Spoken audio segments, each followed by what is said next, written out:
Placé sous le thème Côte d'Ivoire-Gabon, un modèle de coopération économique sud-sud, le premier forum d'affaires a refermé ses portes ce jour après 2 journées d'échanges intenses.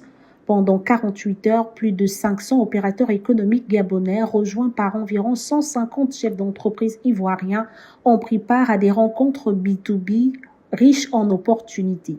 Ces échanges ont permis de tisser de nouveaux liens, d'identifier des pistes de collaboration et de réfléchir à une mutualisation des efforts pour renforcer la présence du continent africain dans le secteur mondial des affaires. Les opérateurs ivoiriens venus valoriser leur expérience et savoir-faire ont exprimé leur volonté de mettre leur expertise au service des entreprises gabonaises. Un geste qui s'inscrit dans la vision commune d'une Afrique plus compétitive, capable de s'imposer durablement sur la scène économique internationale. Wani Service, c'est une entreprise ivoirienne. Nous sommes basés en Côte d'Ivoire, précisément le siège à Imblé-Pro. Et nous sommes représentés, nous avons une direction commerciale à Abidjan. Nous sommes dans le domaine de l'élevage sous toutes ses formes. Nous avons de l'élevage du poulet. Et notre matière première au sein de Fouani, c'est les poussins.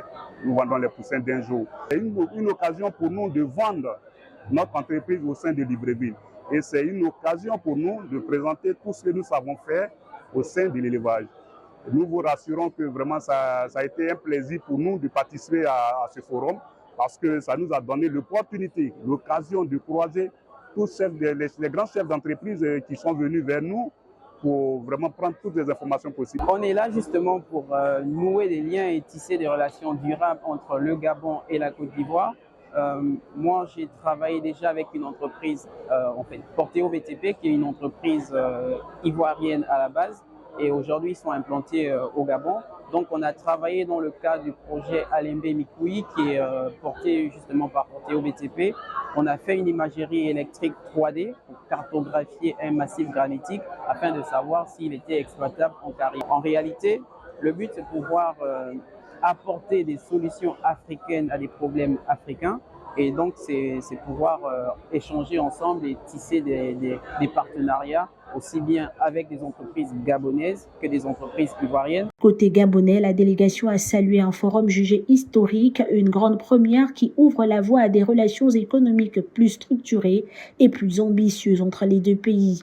Les participants ont également exprimé leur satisfaction quant à la qualité et au dynamisme des rencontres B2B. Nous sommes présents ici parce que nous accompagnons à la fois les acteurs privés, les communautés et les institutions à allier croissance, performance économique et impact social ainsi que durabilité. Honnêtement, du fait de mon secteur d'activité, je dirais que les perspectives sont grandes et on s'intéresse de plus en plus à la question de l'impact social de nos activités économiques qui est très importante de nos jours.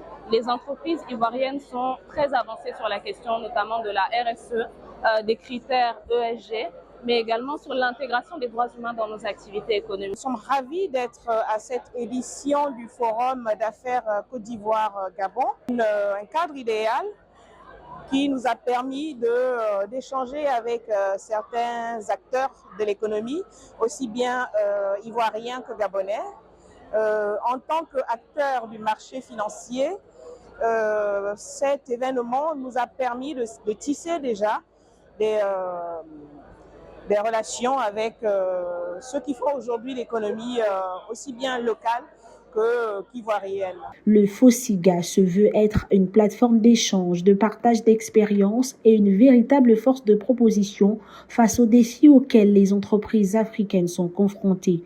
À travers cette initiative, il ambitionne de fédérer les acteurs économiques du continent et de contribuer activement à l'émergence d'une coopération sud-sud plus forte et plus efficace. Ouvert le 18 novembre, le forum s'est clôturé par une visite officielle du site de la Baie des Rois, permettant aux opérateurs ivoiriens de découvrir ce projet structurant au cœur de la transformation urbaine de Libreville. Le rendez-vous a été pris pour l'année prochaine avec la volonté affichée de maintenir cet élan et d'en faire un véritable levier de dynamisation du monde des affaires en Afrique.